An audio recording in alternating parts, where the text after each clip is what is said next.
Caught my wife cheating on me with a guy, so I filed for divorce and started dating someone new, but my ex-wife stalked us, then tried to KLL us with her car. Hey Reddit. I've been a long-time lurker, but today I finally have my own story to share. I've wanted to post this for months now, but honestly, my life has been such a mess that I barely had time to breathe, let alone write about it. Now that everything's finally settled, I can share what happened to me, and maybe it'll help someone else avoid the same situation. Let me introduce myself. I'm a 36-year-old guy who was married to Carolyn, 35F, for what I thought would be forever, but ended up being 6 years of my life I'll never get back. Our marriage wasn't terrible, at least that's what I kept telling myself. We met through Instagram, and I actually thought I'd hit the jackpot. She was gorgeous, funny, and seemed perfect. I was extra careful about watching for red flags because my childhood was pretty messed up. My mom was seriously abusive to my dad. I'm talking screaming matches at 3 a.m., plates flying across the room, and my dad just taking it all because he loved us and didn't want to leave. So you can bet I was on high alert while dating Carolyn. I spent 2 years analyzing every little thing she did, watching how she treated waiters, how she handled stress, how she dealt with money, basically everything you're supposed to check before committing to someone. And honestly, she passed every single test with flying colors. She was patient, kind, generous, everything my mom wasn't. So I thought I'd done my homework, vetted her properly, and found myself a good woman. I even remember telling my best friend that I'd finally broken the cycle of abuse in my family. Man, was I wrong about that one. But I'll get to that part later. We had this beautiful wedding, bought a nice little house in the suburbs, and started what I thought would be our happily ever after. Little did I know I was walking straight into a nightmare, just a different kind than what I'd grown up with. Things started going downhill about 2 years in, and I mean really going downhill. We went from being the couple everyone envied to having these massive blowout fights every month like clockwork. It was always over the stupidest things too, dishes in the sink, me working late, her spending too much time with her friends, or even what TV shows we'd watch. I was busting my ass trying to keep our marriage together because I genuinely believed we could fix things. I mean, this was the woman who used to leave little notes in my lunchbox and surprise me with weekend trips. I couldn't understand how we'd gone from that to her screaming at me because I bought the wrong brand of coffee. I'm the type of guy who believes in fixing things instead of throwing them away, so I suggested couples therapy. Actually, I begged for it.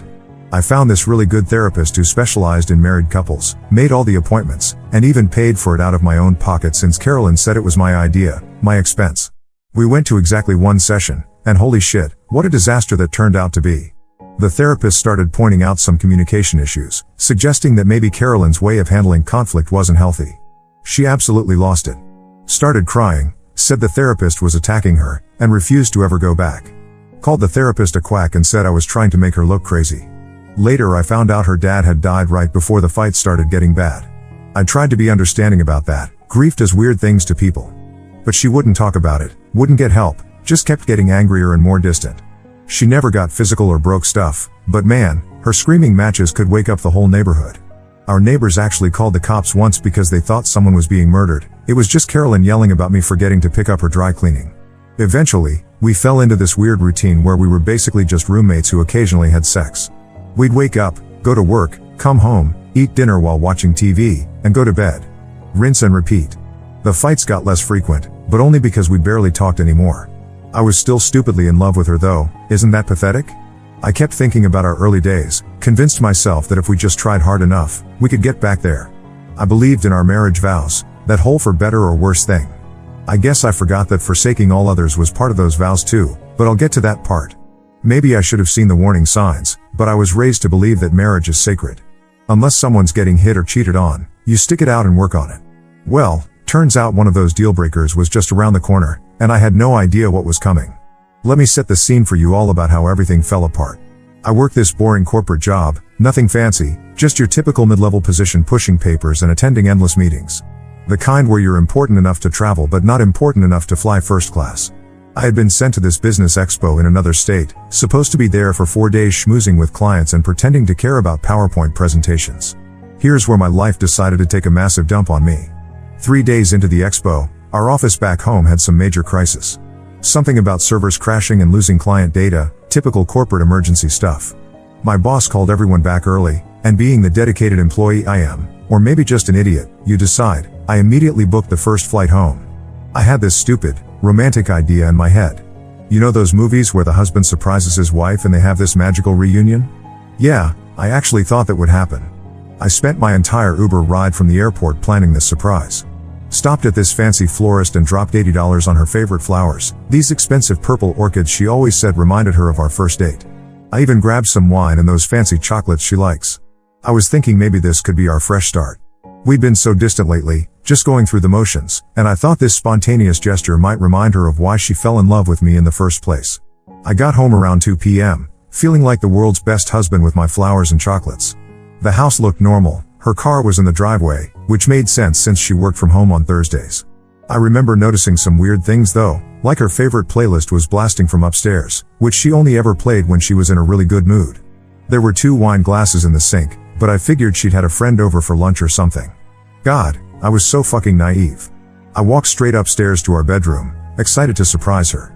The music was getting louder, and I could hear some other noises too, but my brain wasn't processing what they meant. You know that moment in horror movies where everyone's screaming at the character not to open the door? I was that character. I turned that doorknob, pushed open the door to my own bedroom, and my entire world imploded.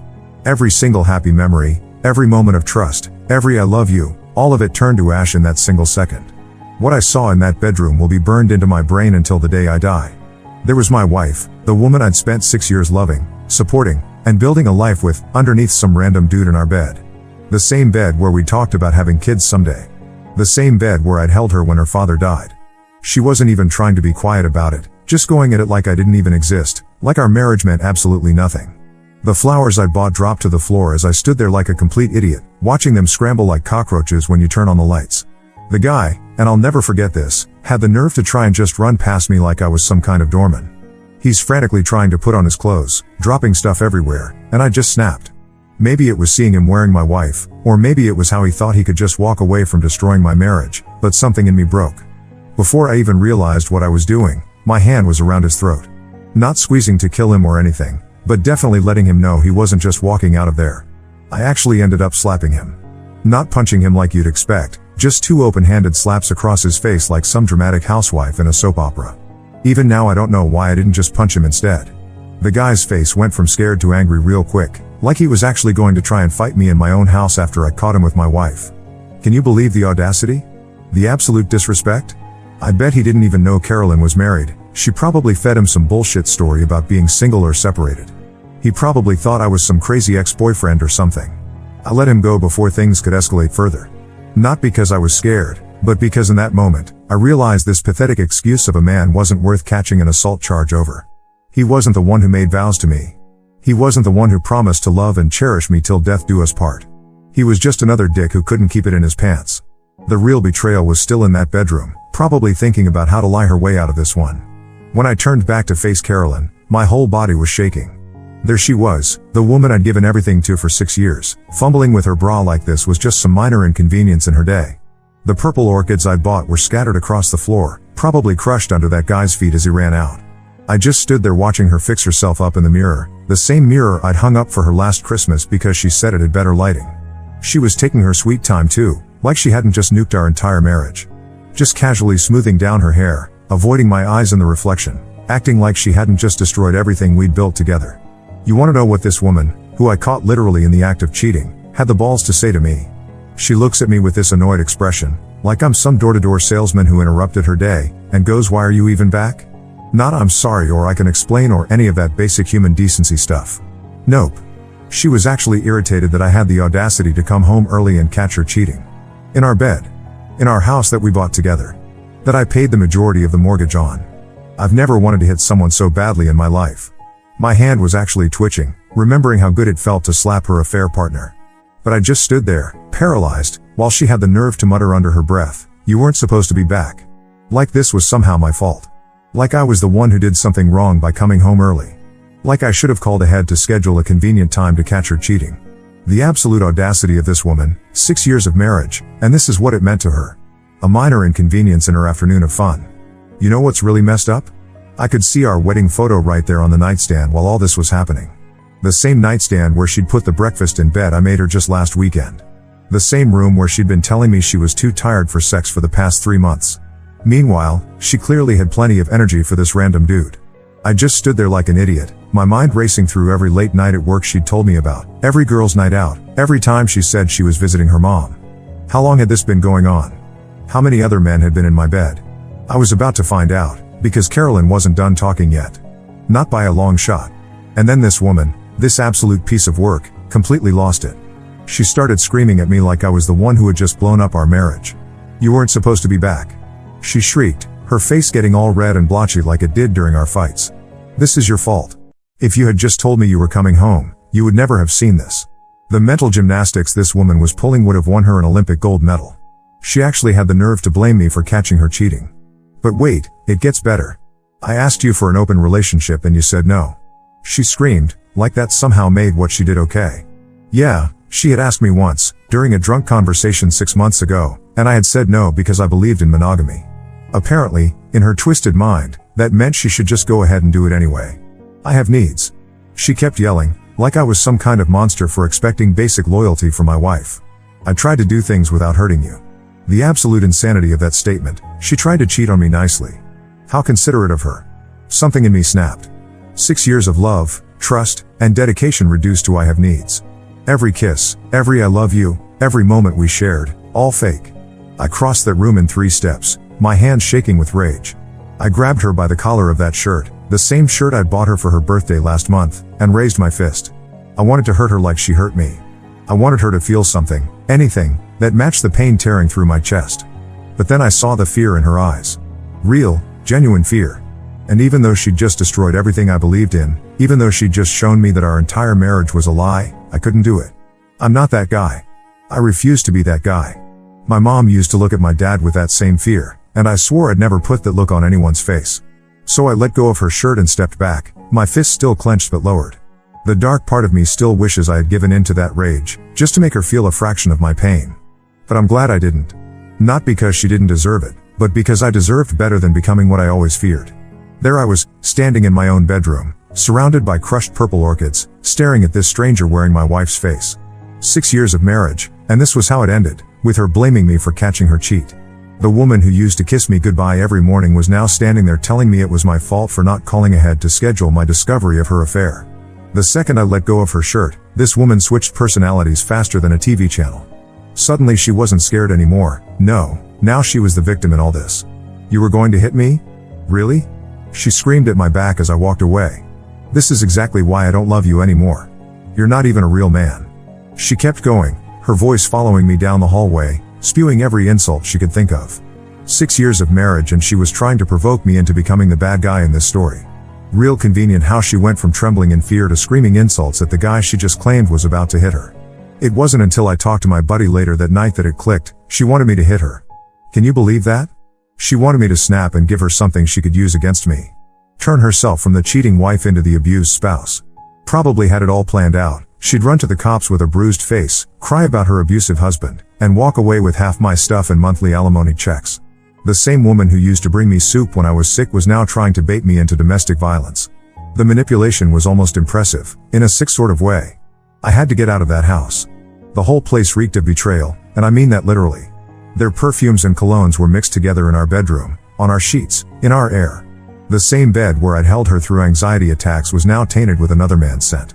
I grabbed my wallet and keys and just drove, ended up at my friend Mark's place. Thank God for Mark, he took one look at my face and broke out the whiskey. Mark's been divorced before, so he knew exactly what I was in for. He laid it out straight, I needed to lawyer up ASAP. But here's the kicker, I was making 6 figures while Carolyn was working part-time at some boutique, basically playing at having a career. In my state, that meant I was looking at paying this cheating woman alimony. The same woman who just had another man in our bed might get to drain my bank account every month. The justice system's funny like that, you can be the one who gets cheated on and the one who has to pay for it. But Mark, smart bastard that he is, pointed out that infidelity could change the alimony calculations. Document everything, he told me. Every text, every email, every receipt, anything that proves she was stepping out on you. Finally, some good news in this shit show. Maybe I wouldn't have to bankroll her affair partner's dates after all. Still, my head was spinning. Just this morning I'd been a happily married man planning a surprise for my wife. Now I was sitting in my friend's living room, Googling divorce lawyers and trying not to throw up every time I remembered what I'd walked in on. There was absolutely no way I was going to try and fix things with her. I might be dumb enough to buy expensive flowers for a cheating wife, but I'm not stupid enough to forgive one. While I was sitting at Mark's place trying to process everything, my phone started blowing up. Carolyn had apparently decided that since she couldn't manipulate me in person, she'd try to break me down through text messages instead. And holy shit, you guys wouldn't believe the stuff this woman sent me. This was a woman who, just last week, had sent me cute little heart emojis and I love you texts. Now she was sending me detailed comparisons of my manhood versus her affair partners. She actually took the time to write out, in explicit detail, how much better he was in bed than me. How he could satisfy her in ways I never could. How she'd been faking it with me for years. Sent me a whole damn novel about all my sexual inadequacies, complete with size measurements and performance reviews like she was writing a Yelp review for a bad restaurant.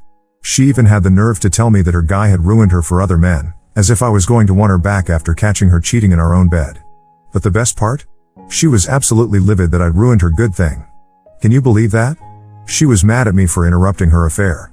Like I should have given them privacy or something. Called me selfish for coming home early without warning her. Said I'd destroyed her chance at real happiness. The mental gymnastics this woman was pulling would have impressed Olympic judges. Thank God Mark was there because he immediately told me to screenshot everything. Document, document, document, he kept saying. And man, was he right. Not even a minute after her epic rant about her amazing affair partner and my supposed shortcomings, I watched those little message bubbles start disappearing one by one. Guess she finally realized that confessing to adultery in writing might not be the smartest move when your husband makes 3 times what you do and divorce is on the horizon. After she deleted all the evidence of her affair, she switched to just regular old insults. Called me every name in the book, but carefully avoided any mention of her afternoon activities. It was actually kind of impressive how quickly she went from bragging about her affair to pretending it never happened. Watching those messages disappear in real time was like watching someone try to clean up evidence at a crime scene. Too bad she didn't know I had screenshots of everything. She might have deleted the messages, but she couldn't delete the truth. Or the pictures of them that were now safely stored in my phone's camera roll, ready to show a divorce judge exactly why I shouldn't have to pay this woman a dime in alimony. Mark turned out to be a goldmine of divorce advice that night. Between shots of whiskey, he walked me through everything I needed to do, from securing my bank accounts to collecting evidence. I barely slept that night, just kept replaying everything in my head while scrolling through divorce lawyer reviews on my phone. The next 2 weeks were a blur of consultations with different attorneys. Some wanted retainers that cost more than my car, others seemed like they'd barely passed the bar exam. I finally found this guy, Lucas, who seemed to actually give a shit about my case and didn't require me to sell a kidney to afford him. When I showed Lucas the screenshots of Carolyn's text meltdown, along with pictures of the state I found our bedroom in, he actually smiled. Said we had a solid case to minimize or even eliminate alimony. But he was also realistic, warned me that judges in our state tend to favor the lower earning spouse regardless of why the marriage ended. Still, he promised to fight tooth and nail for me. Honestly, just having someone in my corner who knew what they were doing felt like the first good thing to happen since this nightmare started. Then came the fun part, serving Carolyn with divorce papers. You want to know what this woman did? She dodged the server for 3 weeks. Changed her schedule, pretended not to be home, even had her mom tell the server she'd moved to Florida. The server finally caught her coming out of a yoga class, probably the only honest exercise she'd gotten in months. Even then, she took the full 30 days allowed by law to respond. Pure spite move. She knew exactly what she was doing, dragging everything out as long as possible because she knew I was paying Lucas by the hour. And oh boy, once the proceedings actually started, Carolyn turned into the queen of petty bullshit. She forgot to bring required documents to meetings. Showed up late to every single appointment. Claimed she couldn't find bank statements that I knew she had. Demanded detailed inventories of everything in the house, down to the last spoon. Her lawyer kept sending these ridiculous settlement proposals. She wanted the house, my 401k, and still wanted alimony on top of it all. The absolute audacity of this woman who I caught cheating asking for half my retirement savings. The most infuriating part? We'd been separated for months at this point. She was still seeing her affair partner. Yeah, I found that out through mutual friends, living her best life while deliberately trying to make mine as difficult as possible. Every time we'd get close to agreeing on something, she'd suddenly change her mind or come up with new demands. It was like she was getting some sick pleasure out of watching me waste money on legal fees. Each time Lucas had to respond to another one of her ridiculous proposals, I could practically hear her laughing all the way to her boyfriend's bedroom. While Carolyn was doing her best to drag out the divorce and drain my bank account, I tried to get back into the dating scene. Not my proudest moment, but I went through a phase of hooking up with random women from dating apps. Downloaded Tinder, Bumble, all that stuff. Had a few one-night stands, trying to convince myself that this was what moving on looked like. But every morning after felt worse than the last. Each meaningless hookup just reminded me why I'd said no when Carolyn suggested an open relationship. That lifestyle just wasn't me. I've always been the type of guy who wants to wake up next to the same person every morning, share inside jokes, and build a real connection. The whole casual sex scene made me feel empty inside, like I was trying to fill a hole with the wrong shape. I needed something else to occupy my mind besides work, divorce papers, and disappointing hookups. Before Carolyn came along and life got crazy with 60-hour work weeks and monthly screaming matches, I used to be a huge reader. Like, stay up all night to finish a book kind of reader. So one Saturday, instead of swiping through dating apps or checking my lawyer's emails, I decided to visit this little indie bookstore downtown. You know the type? Creaky wooden floors, that amazing old book smell, cats sleeping in the windows.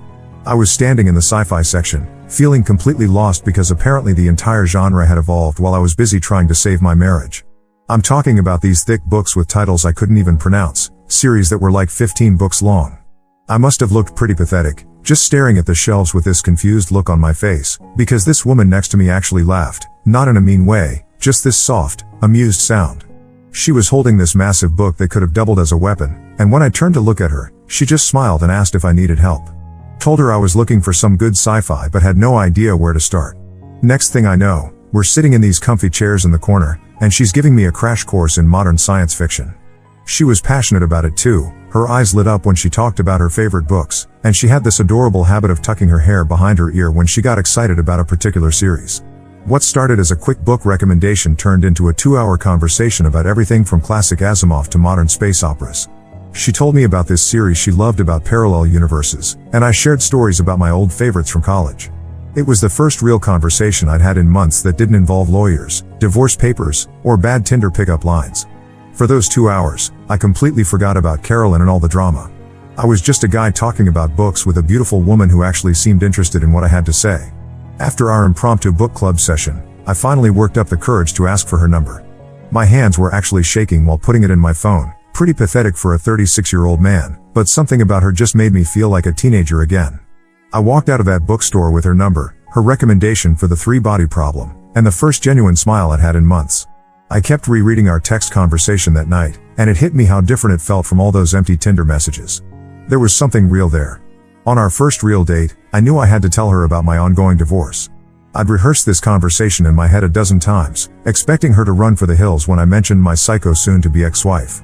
But Emma, yeah, that's her name, just took a sip of her wine and said, "I appreciate your honesty. We all have baggage, and at least you're dealing with yours." Just like that. No judgment, no weird looks, no awkward attempts to change the subject. She even joked that dating a guy going through a divorce meant she'd never have to wonder if he was secretly married. Emma was like the anti-Carolyn in every way. Where Carolyn would scream during arguments, Emma would calmly discuss things. Where Carolyn demanded attention, Emma gave it freely. She was genuinely interested in my work, remembered little details about things I'd mentioned weeks ago, and never once made me feel bad about my divorce situation. For the first time in years, I felt seen and heard. The best part? I wasn't even looking for her when we met. No dating apps, no setups from friends, just two people connecting over science fiction in a bookstore. You can't make this stuff up. 5 months into dating Emma, and I was falling hard. Everything felt right with her, the way she'd send me book recommendations during work, how she'd leave little notes in the books she lent me, the way she actually listened when I talked about my day. But Carolyn was still dragging out the divorce, throwing up roadblock after roadblock. Every time I thought we were close to finalizing it, she'd find some new way to delay things. Missing signatures, disputed assets, sudden remembered joint accounts, you name it, she tried it. Emma was incredibly patient through all of this. She never pressured me about the divorce or complained about being with a technically married man. She just hold my hand through the frustrating calls with Lucas and remind me that this too would pass. I was finally starting to feel happy again, really happy, not just pretending to be okay happy. Of course, that's exactly when everything went completely off the rails. Emma and I had just had this perfect Saturday together, we'd gotten lunch at this cute little cafe, done some shopping, and were heading back to her car in the mall parking lot. The sun was setting, and we were talking about what movie to watch that night. 1 second I'm listening to her laugh about something, and the next second my whole world explodes into chaos. I heard it before I saw it, this engine just screaming, like someone had floored the gas pedal. When I turned towards the sound, there was this car barreling straight at us, but mainly aiming for Emma. Pure instinct kicked in and I grabbed her arm to yank her away, but I wasn't fast enough. The car clipped her leg and I watched in horror as it just snapped. The sound of her bone breaking mixed with her scream is something that will haunt me forever. She collapsed onto the pavement, and I went down with her, trying to shield her body with mine. I had my phone out to call 911 when I heard tires screeching again. The car had smashed into another vehicle and was now backing up, engine still roaring. That's when I realized, this wasn't an accident. This driver was trying to hit us again. Emma was sobbing in pain, her leg bent at this horrible angle, and I knew if I didn't move her, we were both dead. I grabbed her under the arms and dragged her between two parked cars, my heart pounding so hard I thought it would explode. She was crying out in pain with every movement, but I had to keep going. The car charged forward again, smashing into the vehicles we'd just been hiding between. The crash was so violent it set off every car alarm in the vicinity. By this point, people were running towards us from every direction, phones out, screaming. The whole parking lot was chaos, car alarms blaring, people yelling, Emma crying in pain next to me. That's when the driver's door opened, and I swear to God, time just stopped. Because there was Carolyn, stepping out of the car like she was arriving for a dinner party. She looked exactly like she had the last time I'd seen her at our lawyer's office, except now she had this wild look in her eyes that I'd never seen before. She was wearing the same jacket she used to wear to work, her hair done perfectly like always, looking for all the world like she hadn't just tried to murder two people in broad daylight. The complete disconnect between her normal appearance and what she'd just done made it even more terrifying. This wasn't some random road rage incident or drunk driver, this was my soon-to-be ex-wife, who had apparently been stalking us and decided that if she couldn't have me, she'd rather see me dead. And she didn't just try to kill me, she specifically aimed for Emma, who'd never done anything except make me happy again. Looking at Emma's broken leg, hearing her whimpers of pain, something inside me snapped. This wasn't just about me and Carolyn anymore. She just tried to kill an innocent woman whose only crime was dating her soon-to-be ex-husband. I held Emma close, trying to keep her calm while also keeping one eye on Carolyn, terrified she might have a weapon or try to finish what she started. Watching Carolyn step out of that car was like watching someone transform into a monster right in front of me. This wasn't the woman I'd been married to for 6 years. This wasn't even the woman I'd caught cheating in our bed. This was something else entirely, some rage-filled creature wearing my ex-wife's face.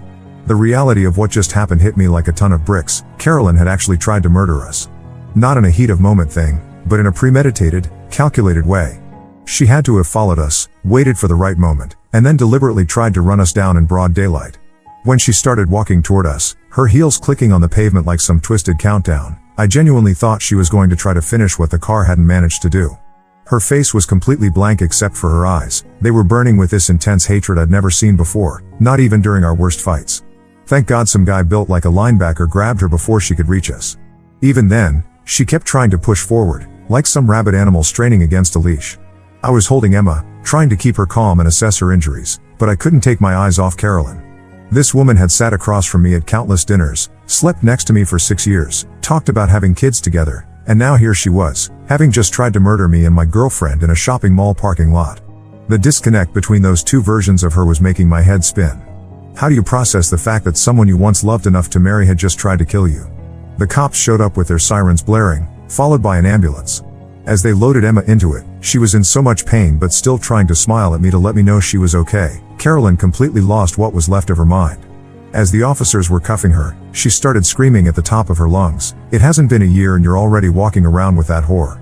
The pure venom in her voice made everyone around us take a step back. Here she was, having just attempted murder in front of dozens of witnesses, and somehow in her twisted mind, she was the victim. The absolute insanity of it all hit me right then. This woman had cheated on me, in our bed, with some random guy. I literally walked in on her doing it. She's the one who broke our marriage vows, who blamed me for catching her, who dragged out our divorce just to be spiteful. And now she's screaming about betrayal while being arrested for attempted murder? The mental gymnastics were Olympic level. She destroyed our marriage by cheating, and now she was acting like I was the bad guy for moving on? Standing there in that chaotic parking lot, watching my ex-wife being stuffed into the back of a police car while still screaming obscenities, with my girlfriend's blood on my hands from where I tried to help her, I felt like I was living in some twisted alternate reality. The woman I'd married, who used to make me breakfast on Sundays and send me cute text messages during work, had just tried to murder 2 people in cold blood. And the craziest part? She genuinely seemed to believe she was justified in doing it, like catching her cheating somehow made me the bad guy in this story. Every time I visited Emma in the hospital, I kept expecting her to tell me it was over. I mean, who could blame her? 5 months into dating a guy, and his psychotic soon-to-be ex-wife tries to turn her into a hood ornament. That's not exactly the kind of baggage most people sign up for.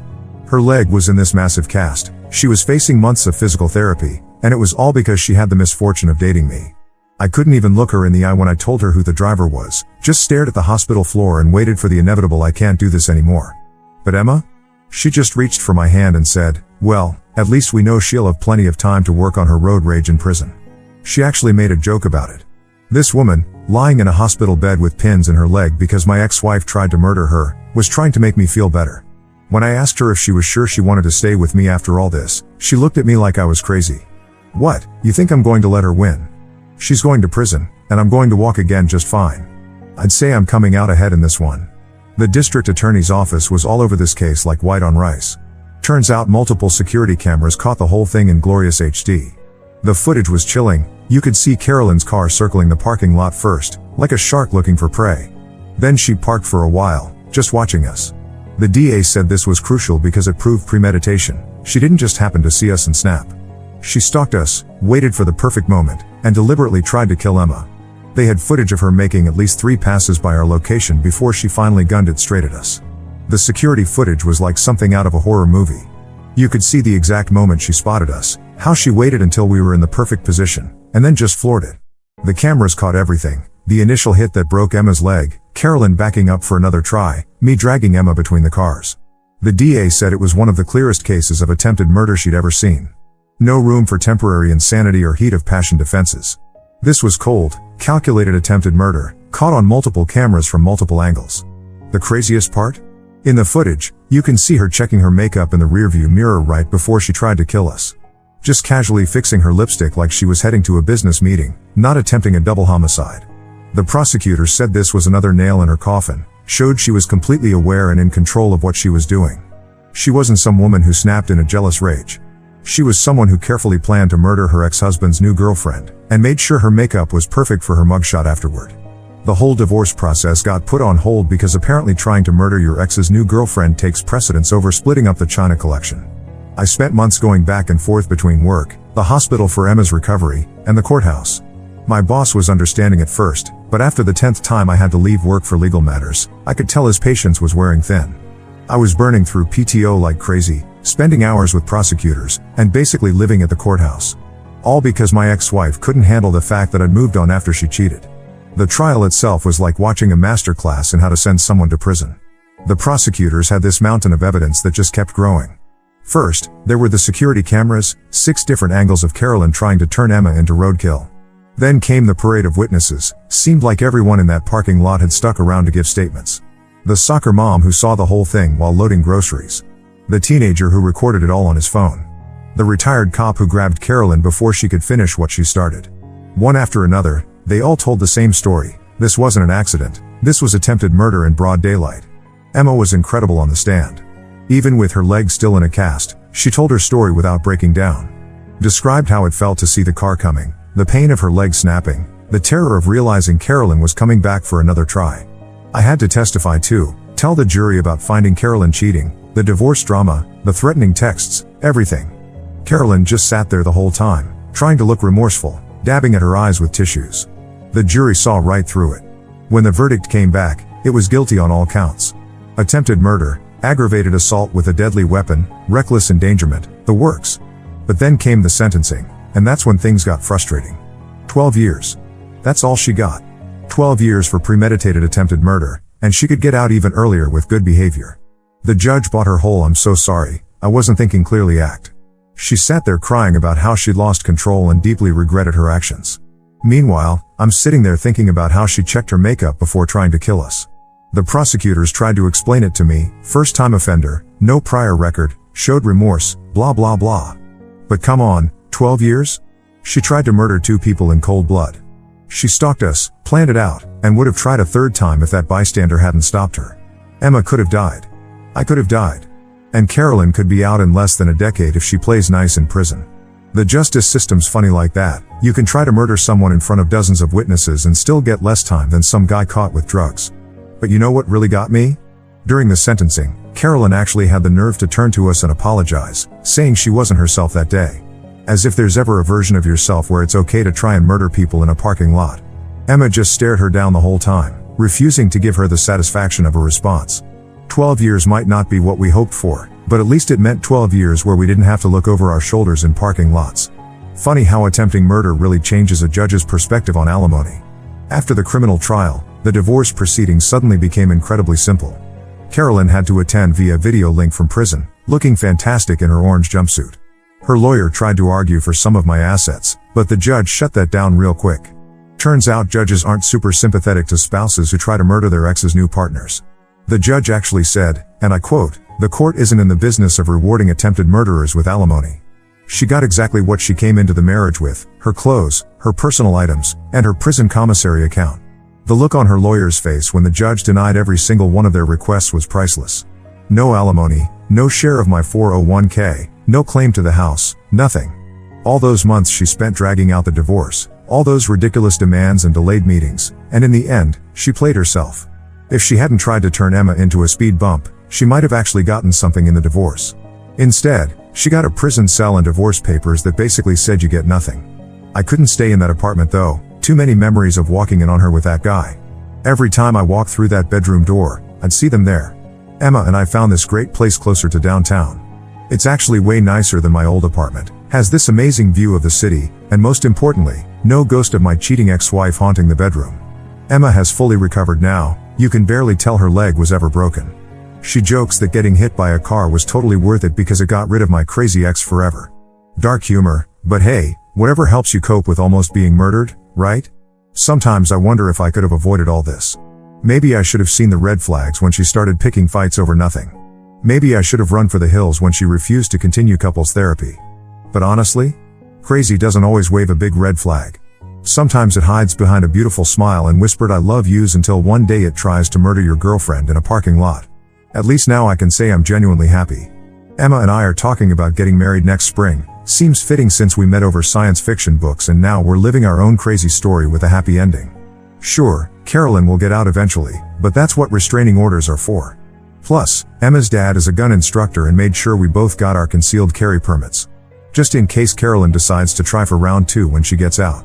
For anyone dealing with divorce or crazy exes, document everything, keep your guard up, and maybe avoid mall parking lots. And if you're dating someone new after a divorce, maybe do a background check first. Or at least make sure they're not the type to try and murder people over a breakup. Thanks for reading my crazy story, Reddit. Looking forward to reading all your comments, especially the car puns. Emma's personal favorite is guess your ex-wife really drove that relationship into the ground. P.S. Yes, Emma and I still shop at that bookstore. No, we don't park in that mall anymore.